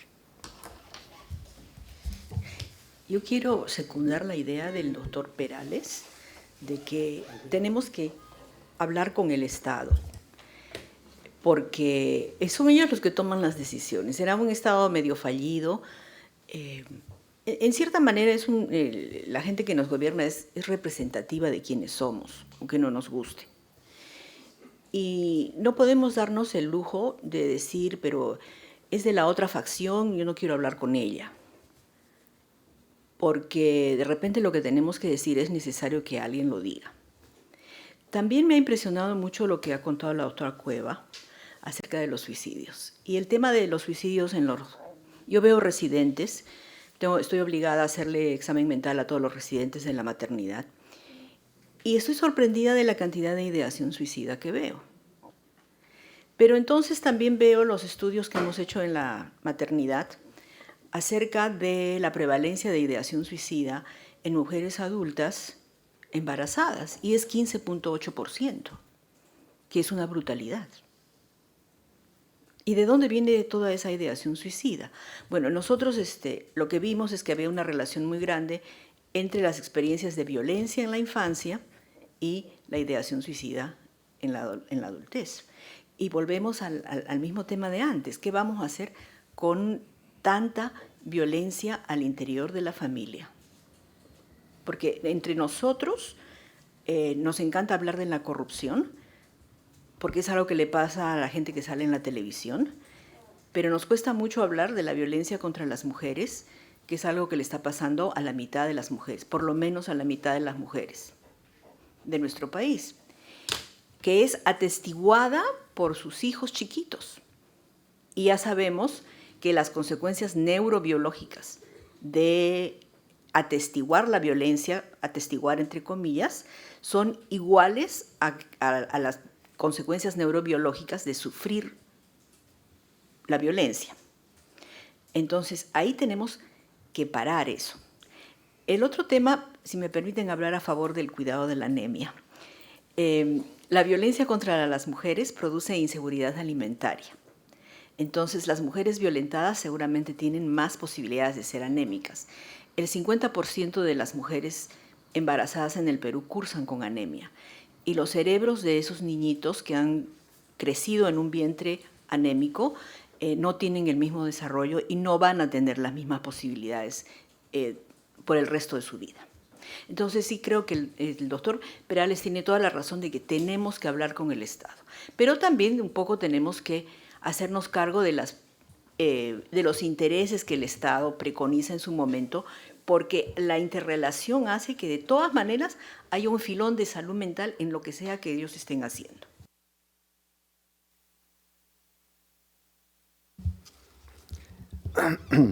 Creo que luego de la etapa inicial de reflexiones, hemos pasado ya a la de comentarios y sugerencias, lo cual es una evolución bastante útil. Hay un concepto que se ha mencionado muy rápidamente, pero está implícito en multitud de intervenciones. Me refiero al concepto de vulnerabilidad y poblaciones vulnerables. Se ha hablado con mucha justicia de la vulnerabilidad de la población femenina en el país en diversos niveles, pero también hay la vulnerabilidad que se aplica a los niños en sí mismos, hay que ocuparse de ellos, la vulnerabilidad de las poblaciones deprivadas, pobres, la vulnerabilidad de los ancianos, la vulnerabilidad de los pacientes que tienen diagnóstico psiquiátrico, que lleva a este otro fenómeno que es importantísimo recalcar, la estigmatización. Y es deber de grupos como este el llamar la atención a todos estos conceptos o situaciones o realidades que deben combatirse. Hay el otro punto que no podemos ignorar. Se puede decir que no es necesario, que es obvio, etcétera, pero creo que es importante, y es el fenómeno que ya ha dado en llamarse globalización. Y el Perú es parte de este proceso de globalización y de la llamada salud mental global a través de un fenómeno, dos fenómenos que ya lo he dicho en muchas circunstancias. Globalización debida a migraciones, y las migraciones son internas y externas, de manera que en el Perú, dentro del país, hay migraciones internas que tienen impacto en la salud mental, no solo de los migrantes, sino de las comunidades receptoras, etc. Y el otro factor que debemos tener en cuenta es el de la tecnología, que nos está capturando no solamente a través de sus recursos válidos, sino también de las llamadas redes sociales, de la adicción al teléfono celular, y de la inteligencia artificial, que tampoco debemos rechazarla porque está inundando la vida diaria de poblaciones, especialmente las poblaciones jóvenes. Y en todo eso es que las intervenciones a nivel de salud mental y de psiquiatría deben conocerse y utilizarse en toda acción que se sugiera. Esto me lleva casi, para redondear, el análisis de las declaraciones públicas, institucionales, gubernamentales, estatales, llámese lo que se llame, las declaraciones. El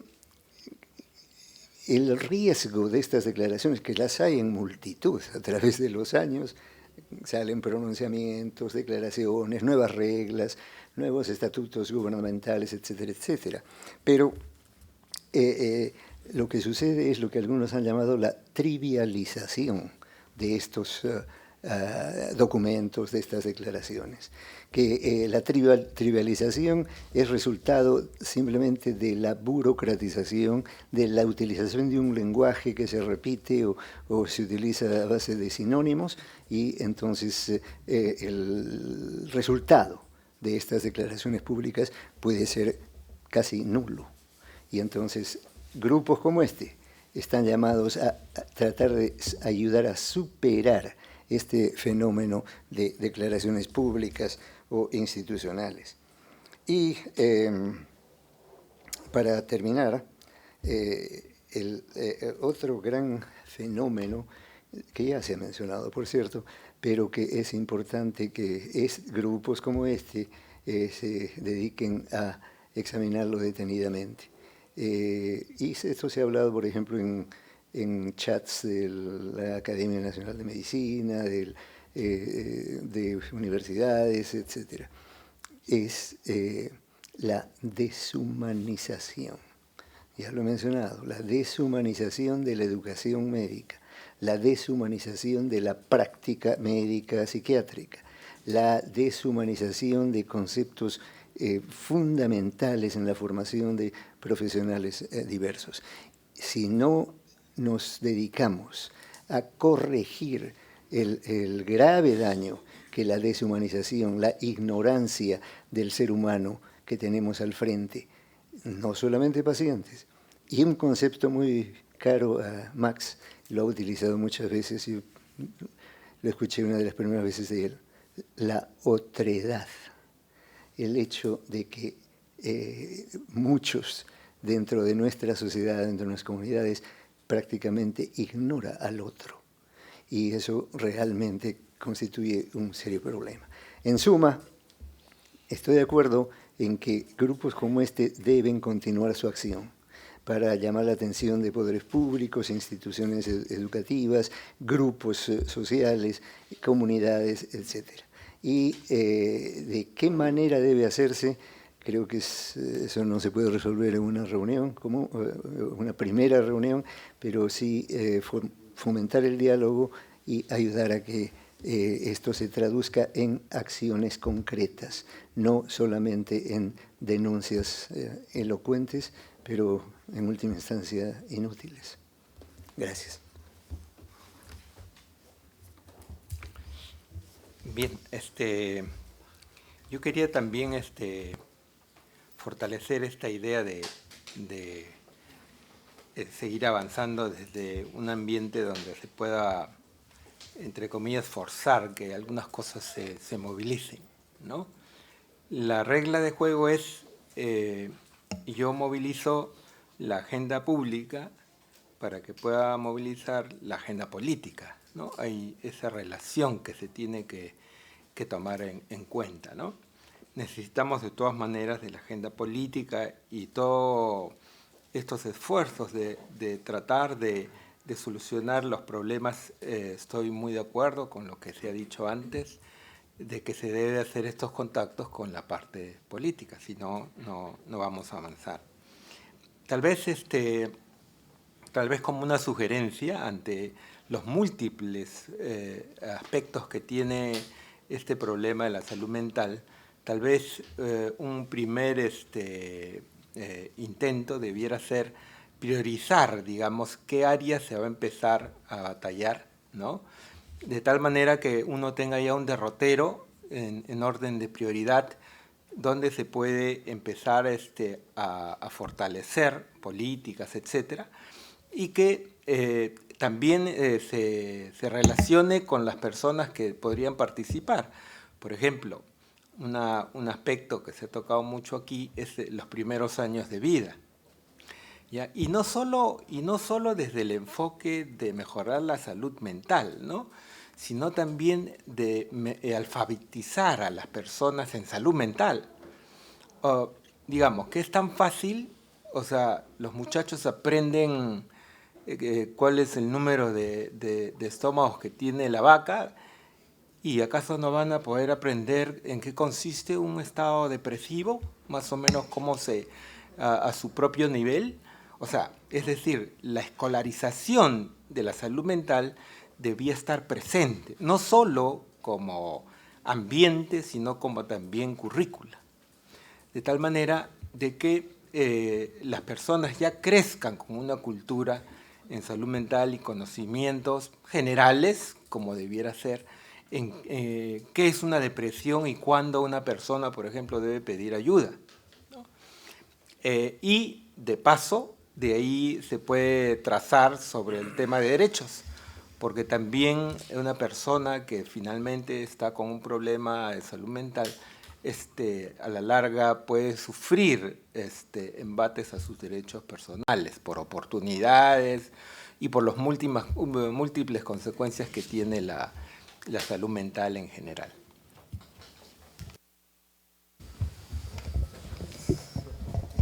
Estoy totalmente de acuerdo que tenemos que educar a la población en salud mental, pero tenemos que educarle de una forma que sea más simple de entender, ¿no? La salud mental es muy compleja. No sorprende que entiendan más sobre anemia, ¿no? Porque la anemia es simple, se diagnostica de esta manera, se saca una muestra de sangre, se diagnostica de esta manera y se trata de esta manera. Si estamos hablando de salud mental, hay tantas situaciones involucradas en salud mental que tendríamos que empezar a trabajar cosas que la sociedad puede entender con más facilidad, ¿no? De repente, bienestar, estilos de vida saludable, cómo eso desde niños se debe de ir introduciendo, ¿no? Entonces, si trabajamos en cosas específicas más simples, después las cosas más complejas de salud mental, conforme vayan creciendo, va a ser más fácil de que las vayan a adquirir, ¿no? Entonces, tratemos de que la salud mental sea más simple de educar a la sociedad, ¿no? Y creo que esa debe ser parte de nuestra labor. Si no, va a ser difícil que la sociedad pueda incorporarla también en su día a día, ¿no?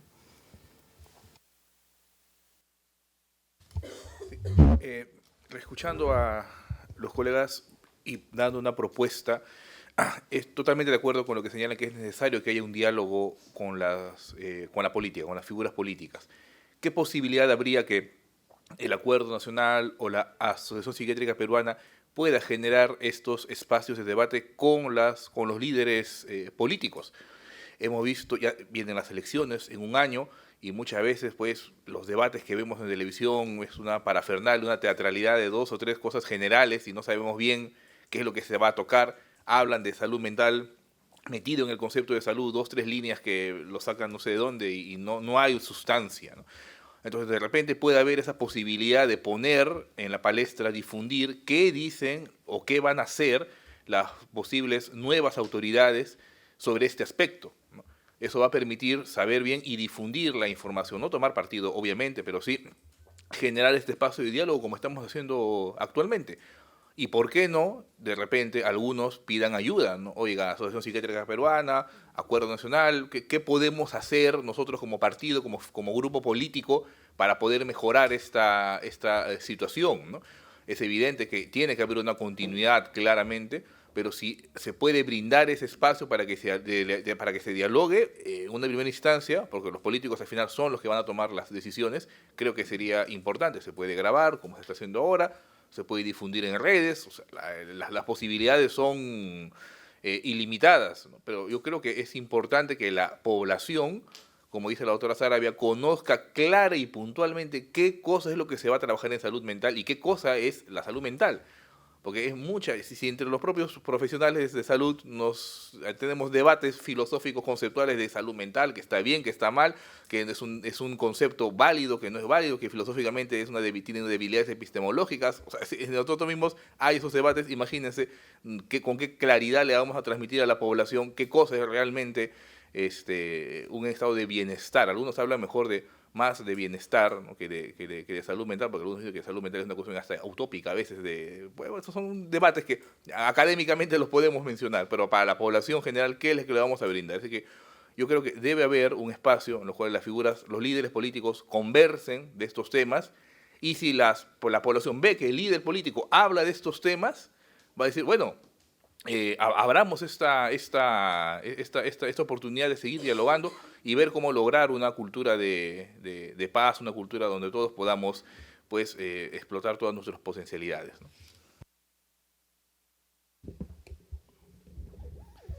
Sí. Bueno, hemos hablado de multitud de problemas de salud mental, pero aún han quedado algunos otros en el tintero, ¿no? Por ejemplo, el problema de drogas, alcoholismo y drogas, ¿no? O lo que se nos avecina, el problema con los pacientes con demencia, ¿no? Por eso es que el enfoque preventivo adquiere mayor relevancia. Si los especialistas, los cardiólogos, los nefrólogos trabajan en la prevención de la hipertensión en el tratamiento adecuado o en los endocrinólogos, el problema de obesidad, en fin, pueden evitarse algunos problemas mayores ulteriormente. También hemos dejado a un lado el problema de la trata de blancas, en esta informalidad, en esta terrible situación de la minería informal. Algunos psiquiatras que han estado cerca de ello informan de esa violencia que se ejerce contra las mujeres y que son dedicadas a la prostitución. Igual muchas de las migrantes ¿no? venezolanas, colombianas y aún de nuestro propio país. Hay literatura sobre ello, pero es difícil delinear políticas que vayan a prevenir estas situaciones, pero habrá que hacerlo, habrá que conversar con los especialistas. Uno de ellos es Ricardo Valdés, psicólogo, que ha sido viceministro del Interior y que es el papá de una colega psiquiatra Valdés Querol, ¿no? Formada creo que en el Valdizán. Ahora, pero dentro de las acciones que se han señalado, me parece que aquella en favor de la promoción del vínculo, del apego, de la relación madre-niño y la intervención en la familia es fundamental.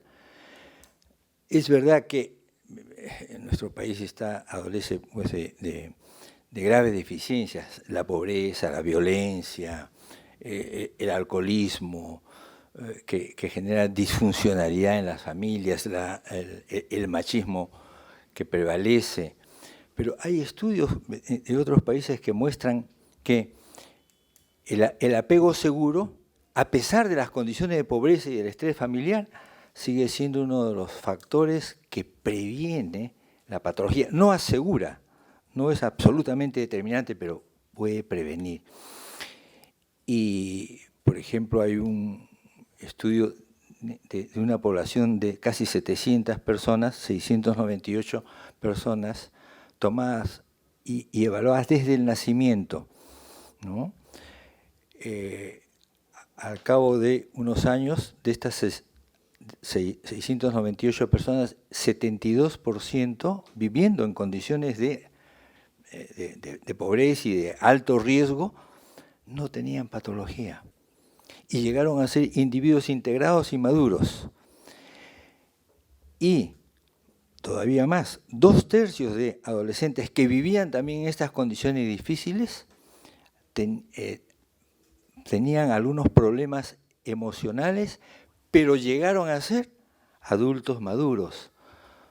El 80% había podido superar las adversidades, de modo que habría que hablar también de aquellos otros factores protectores, el contacto en el vecindario, en la parroquia, en la escuela, que operan, digamos, por azar, experiencias emocionales correctivas como aquellas que se dan en la terapia, pero lógicamente si intervenimos también las cosas podrían mejorar, ¿no? De modo que y no necesariamente tendríamos que hablar de lo que es la depresión, la angustia, es el establecer una relación con una persona fiable, una persona madura que pueda escuchar y atender, casi como hacen los misioneros. Les recomiendo, si no han leído algunos, el libro de Javier Cercas, El loco de Dios en el fin del mundo, cómo estas misioneras en Mongolia o en el África no hablan de Dios, simplemente acogen al sufriente, le dan vivienda, le dan alimentación, conversan con ellos, si quieren se quedan, si quieren se van. Y algunas de estas personas que viven en los márgenes de la sociedad logran vivir experiencias distintas y mejoran. Por supuesto, hay un buen porcentaje todavía de personas que siguen en esa situación, pero ese ejemplo es el que prevalece.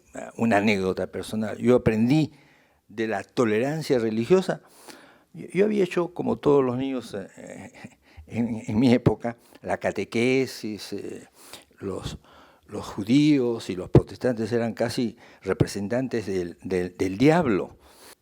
Y teníamos un profesor, estaba en cuarto, quinto de primaria, que era protestante.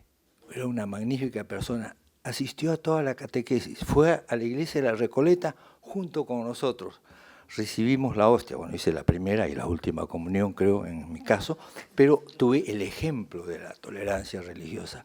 Y otro profesor, leyendo, con el cual se discutían los libros de la literatura clásica, que Lazarillo de Tormes, algunos cuentos de Oscar Wilde, en fin, jamás hablen de las mujeres, ¿no? Y era una persona que respetábamos, que queríamos, y esa palabra, ¿no?, la internalizamos, ¿no? No se ha hablado de otras cosas, pero o se hablaban de muchas otras cosas, pero estos son ejemplos acerca de cómo estos factores, ¿no?, pueden ser factores protectores para poder superar algunos de estos traumas de los cuales se han hablado. Sí. Miren, yo creo que debemos terminar. Nosotros nos proponemos terminar a la hora exacta, 2 horas, porque sabemos de sus ocupaciones. Pero sí quería mencionar 2 o 3 cosas.